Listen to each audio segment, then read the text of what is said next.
को कारण 60 जनाको ज्यान गयो। कुल संक्रमितको संख्या 21,390 पुग्यो। कोरोना महामारी नियन्त्रणको लागि देशभरका 14 जिल्लाका विभिन्न क्षेत्रमा निषेधाज्ञा जारी। सर्वसाधारणलाई सिंहदरबार प्रवेशमा रोक। कोरोनाको कारण विश्वभर ज्यान गुमाउनेको संख्या 7 लाख नाग्यो। प्रत्येक 15 सेकेन्डमा एकजनाको मृत्यु हुने गरेको एक अध्ययनको दाबी। र करिब 4 महिना लकडाउनका कारण खुम्चिएका टेबल टेनिस खेलाडी बुधबारबाट अभ्यासमा फर्किए।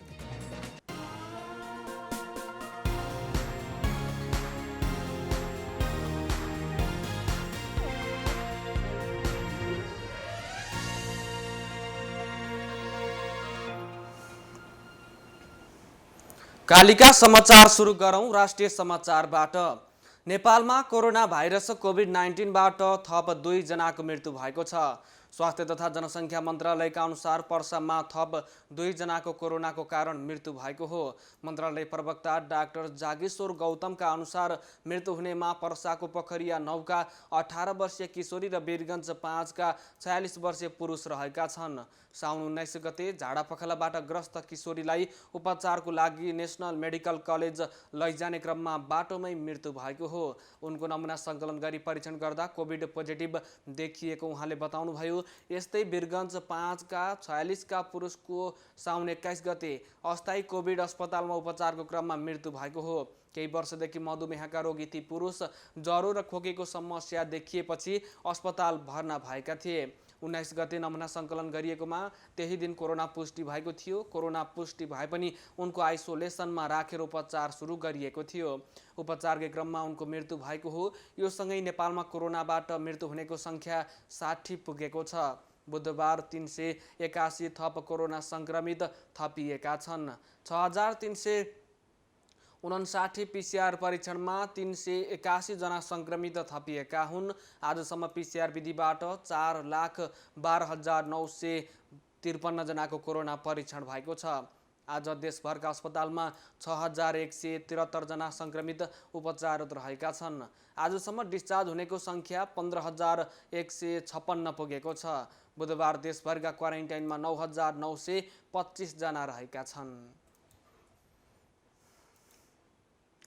मुलुकको प्रशासनिक केन्द्र रहेको सिंहदरबारमा सर्वसाधारणको प्रवेश रोकिएको छ। सर्वसाधारणलाई सिंहदरबार प्रवेश गर्न वितरण गरिने पास रोकिएको गृह मन्त्रालयले जनाएको छ। कोरोना भाइरस कोभिड-19 को संक्रमणको खतरालाई मध्यनजर गरेर सिंहदरबारमा सर्वसाधारणको प्रवेशमा रोक लगाइएको गृह मन्त्रालयले बताएको हो। गृह मन्त्रालयका सहप्रवक्ता उमाकान्त अधिकारीले सर्वसाधारणलाई सिंहदरबार प्रवेशको लागि जारी गरिने पास तत्कालको लागि रोकिएको बताउनु भएको हो। सरकारी कर्मचारी र अत्यावश्यक सरकारी काम लिएर आउनेलाई मात्रै सिंहदरबार प्रवेश दिन लागिएको उहाँले बताउनुभयो। सिंहदरबारमा काम लिएर आउने सर्वसाधारण अहिले सिंहदरबार प्रवेश गर्ने ढोका बाहिर छन्। उनीहरूको लामो लाइन लागेको छ। उनीहरूलाई प्रहरीले भित्र जानबाट रोकेको हो। त्यस्तै सिंहदरबार प्रवेश गर्न भनेर आएका सवारी साधनको लामो लाइन लागेको छ। माइतीघर र अनाम नगरतिर सिंहदरबार प्रवेश गर्ने सवारी साधनको लामो लाइन लागेको हो। नेपालमा फैलिँदै गएको कोरोना महामारी नियन्त्रणको लागि देशभरका 14 जिल्लाका विभिन्न क्षेत्रमा निषेधाज्ञा जारी गरिएको छ। सरकारले नेपालमा कोरोना संक्रमण बढ्दै गएको अवस्थामा कोरोनाको अवस्थालाई हेरेर लकडाउन गर्ने वा खोल्ने अधिकार सम्बन्धित जिल्ला र पालिकालाई दिएसँगै 14 जिल्लाका विभिन्न क्षेत्रमा निषेधाज्ञा जारी गरिएको हो। गृह मन्त्रालयका अनुसार सप्तरी, धनुषा, नुवाकोट, बाँके, मोरङ, पर्सा, बारा, महोत्तरी, झापा, सुनसरी, बझाङ, दार्चुला, सर्लाही र स्याङ्जामा निषेधाज्ञा जारी गरिएको छ। सप्तरी, बाँके, पर्सा, बारा, सर्लाही र स्याङ्जा जिल्लाभर निषेधाज्ञा जारी गरिएको छ भने पर्सा, बारा र सर्लाहीमा अनिश्चितकालीन निषेधाज्ञा गरिएको छ। यस्तै सप्तरीमा साउन 26, बाँकेमा साउन 24 र स्याङ्जामा साउन 23 गतेसम्म निषेधाज्ञा जारी गरिएको छ।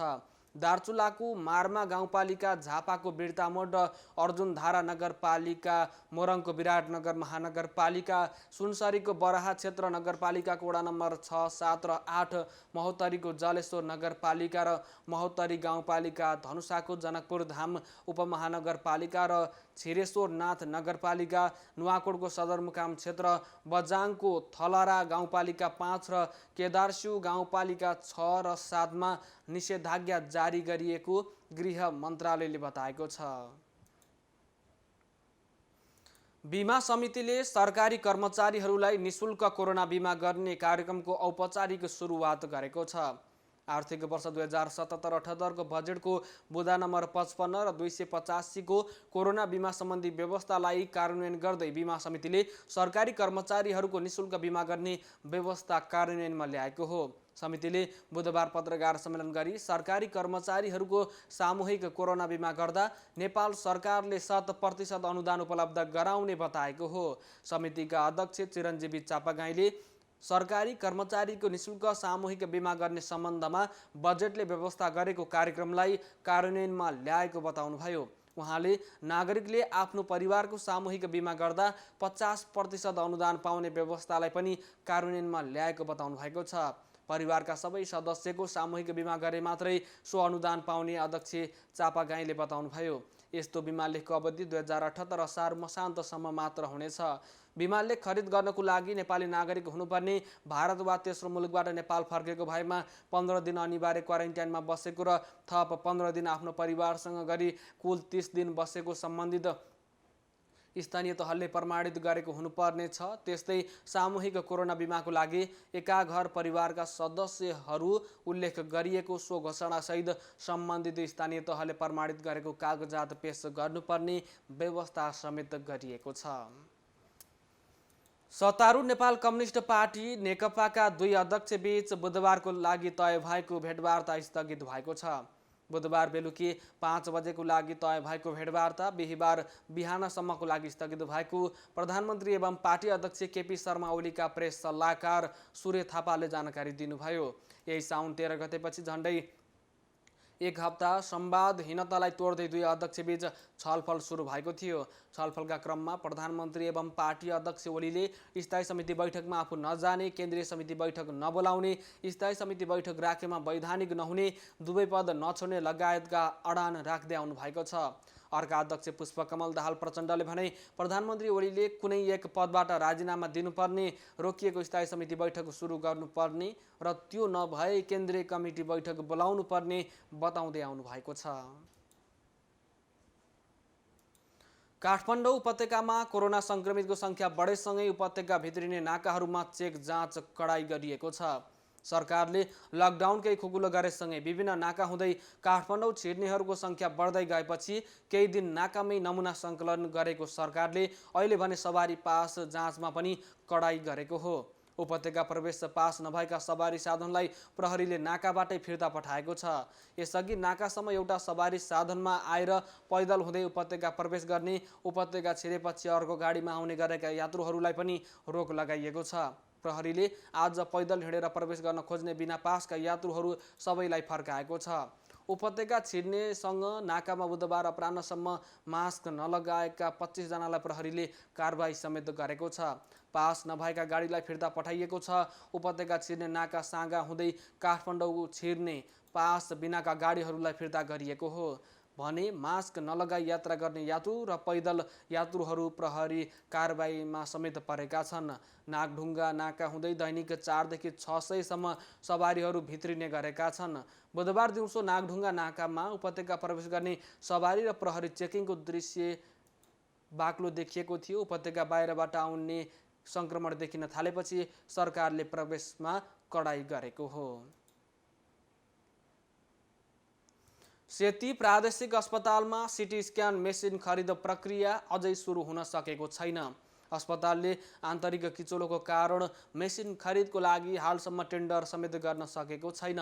प्रादेशिक अस्पतालको मेसिन खरिदको लागि गत आर्थिक वर्ष 2076-77 8.5 करोड रकम विनियोजन भएको थियो, तर खरिद प्रक्रिया सुरु नहुँदा सो रकम फ्रिज भएको छ।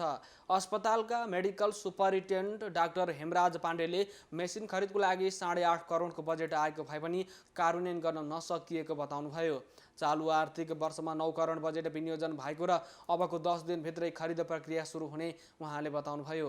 पटक पटक ताकेदा गर्दा पनि अस्पताल प्रशासनको लापरवाहीका कारण गत आर्थिक वर्षको बजेट फ्रिज गएको सुदूरपश्चिम प्रदेशको सामाजिक विकास मन्त्रालयले जनाएको छ। अस्पताल प्रशासन र व्यवस्थापन समितिको आन्तरिक किचोलोको कारण बजेट फ्रिज गएको मन्त्रालयको जनस्वास्थ्य महाशाखा प्रमुख नरेन्द्र कार्कीले बताउनु भएको छ। एकता, शान्ति र संस्कारको संवाहक कालिका एचडीमा प्रसारित कालिका समाचारमा पालो भएको छ विज्ञापनको, तर त्यसभन्दा अगाडि प्रमुख समाचारका शीर्षकहरू। कालिका समाचारको साथमा Vijay steel, want to rule, Vijay cement, तपाईको सपनाको मजबुत निर्माण।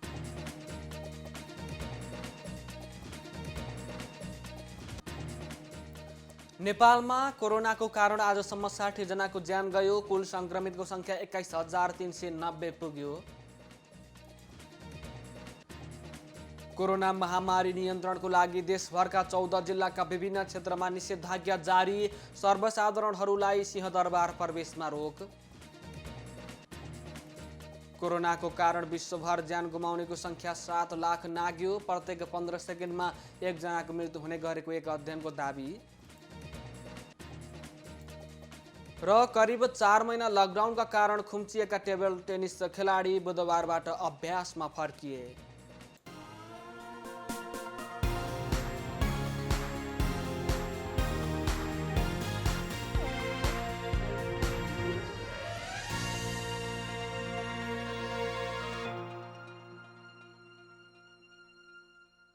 पूर्ण स्वचालित मसिनमा उच्च स्तरीय ब्लेड प्रयोग गरी उत्पादन भएको नेपालको पहिलो टेगुम जर्मनी प्रविधिद्वारा उत्पादित विजय स्टिल सम्पूर्ण रूपमा ल्याब परीक्षणपछि उत्पादन हुने अत्यधिक भूकम्प प्रतिरोधक, वर्षौंसम्म टिक्ने, खिया प्रतिरोधक, उच्च शक्ति, उत्कृष्ट वजन अनि उच्च लचकता, अग्नि प्रतिरोधक, रिब्समा अतिरिक्त मोटाई, उच्च वेल्डिङ क्षमता अनि उच्च इलोङ्गेसन, एक नासको तौल, लम्बाई अनुपात। अब आफ्नो निर्माणलाई दिनुहोस् विजय स्टिलको शक्ति।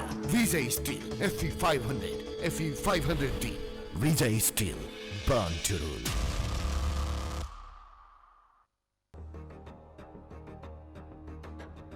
ओहो सुनिल दाई, तपाईँ जहिले पनि निर्माण सामग्री प्रयोग गर्दा गुणस्तरीय सामग्री नै प्रयोग गर्नुपर्छ भन्दै आइरहनु भएको छ। अनि झ्यालढोकाको बारेमा के भन्नुहुन्छ त? के भन्नुपर्छ र?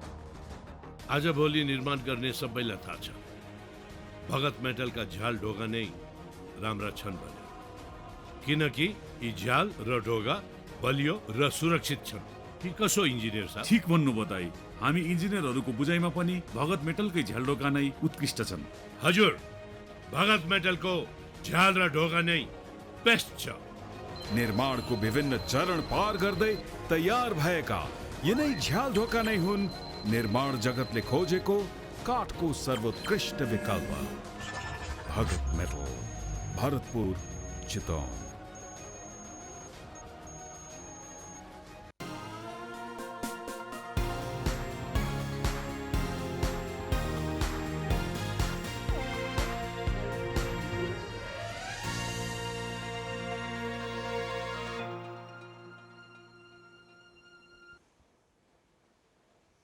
विज्ञापनपछि कालिका समाचारमा पुनः स्वागत छ।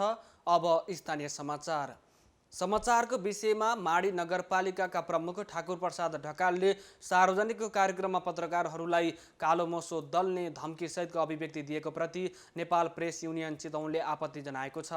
सालका रुख कटानका विषयमा समाचार लेख्ने पत्रकारलाई पित पत्रकारिताको संज्ञा दिएर मेयर ढकालले जनतालाई कालो मसो दल्न उत्प्रेरित गरेको भन्दै प्रेस युनियनले बुधबार एक विज्ञप्ति निकालेर आपत्ति जनाएको हो।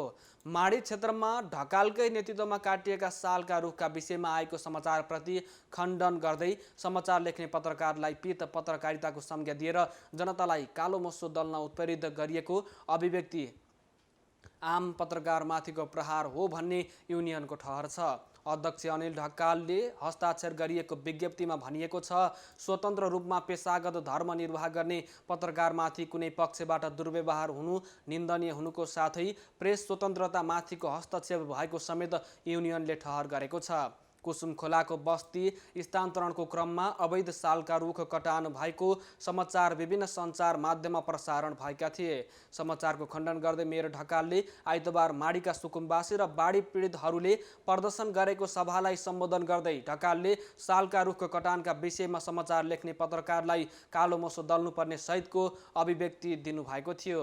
यस्तो अभिव्यक्ति अविलम्ब फिर्ता गर्न युनियनले माग समेत गरेको छ। साथै जनप्रतिनिधिका धम्कीबाट विचलित नभई सत्य तथ्य समाचार सम्प्रेषणमा जुट्न युनियनले आम पत्रकारलाई विज्ञप्ति मार्फत अनुरोध गरेको छ। कालिका समाचारमा अब अर्थ समाचार।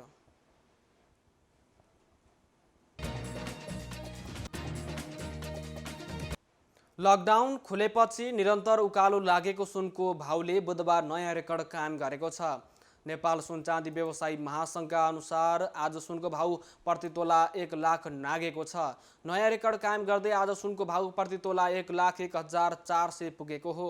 कोरोना महामारीका कारण विश्व अर्थतन्त्रमा पारेको असरका कारण सुन बजारमा लगानी गर्नेहरूको सङ्ख्या बढेकोले मूल्य बढेको हो।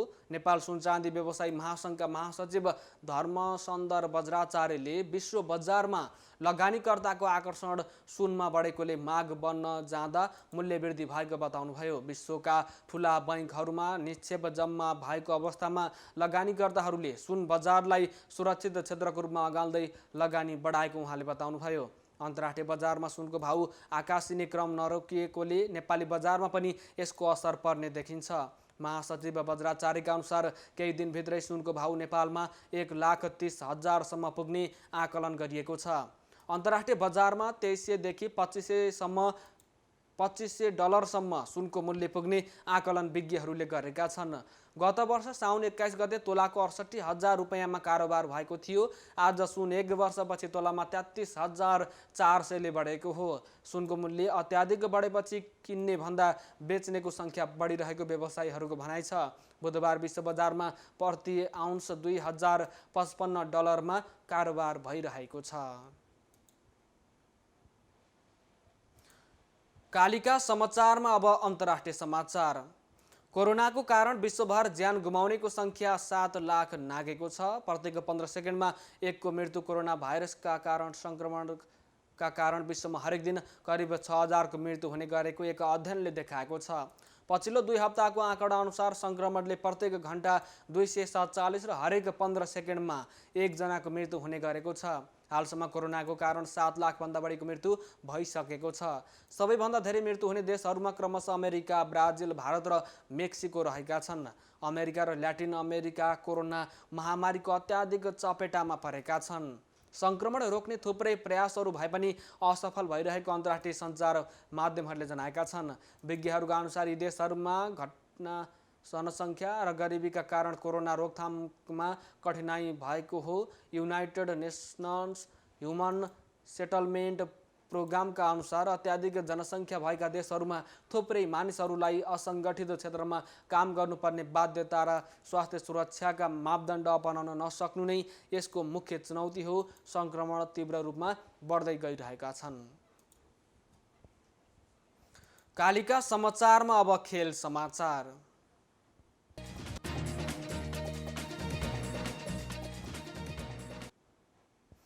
सरकारले लकडाउनलाई खुकुलो बनाएसँगै अहिले खेलकुद गतिविधि जुरमुराउन थालेका छन्। फुटबल विश्वकप छनौटको लागि खेलाडीलाई क्वारेन्टाइनमा राखिसकिएको छ भने ब्याडमिन्टनले तोकिएको मापदण्डलाई पुरा गरेर निरन्तर अभ्यास गरिरहेको छ।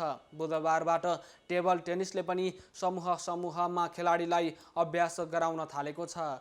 करिब 4 महिना लामो लकडाउनका कारण घरेलु अभ्यासमा खुम्चिएका टेबल टेनिस खेलाडी बुधबारबाट अभ्यासमा फर्किएका छन्। कोरोना महामारीका कारण गत चैत्र 11 गतेबाट जारी भएको लकडाउनका कारण सम्पूर्ण खेलकुद गतिविधिहरू ठप्प भएका थिए। बुधबारबाट लाइनचौर स्थित टेबल टेनिस कोर्टमा टेबल टेनिसको अभ्यास सुरु भएको छ। नेपाल टेबल टेनिस सङ्घले खेलाडीलाई समूहमा विभाजन गरी अभ्यास थालेको नेपाल टेबल टेनिस सङ्घका अध्यक्ष चतुरानन्द राज वैद्यले बताउनुभयो। अहिले 16 जना खेलाडीका लागि अभ्यास सुरु गरिएको उहाँको भनाइ छ। एकता, शान्ति र संस्कारको संवाहक कालिका एचडीमा प्रसारित कालिका समाचारको अन्त्यमा प्रमुख समाचारका शीर्षकहरू पुनः एकपटक। कालिका समाचारको साथमा Vijay steel, want to rule, Vijay cement, तपाईको सपनाको मजबुत निर्माण।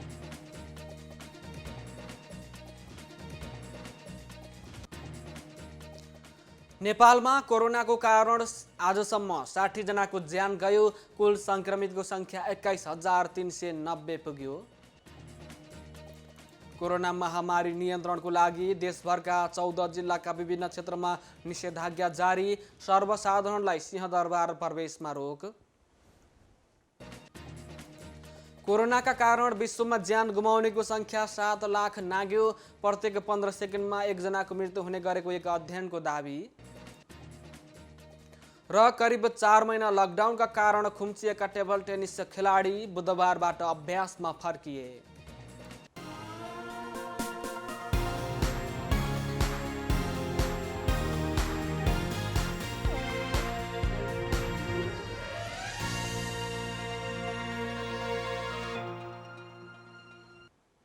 एकता, शान्ति र संस्कारको संवाहक कालिका एचडीमा प्रसारित कालिका समाचार अहिलेको लागि यति नै। हेर्दै गर्नुहोला कालिका एचडी। म सुनिल पराजुली बिदा हुन्छु। नमस्कार।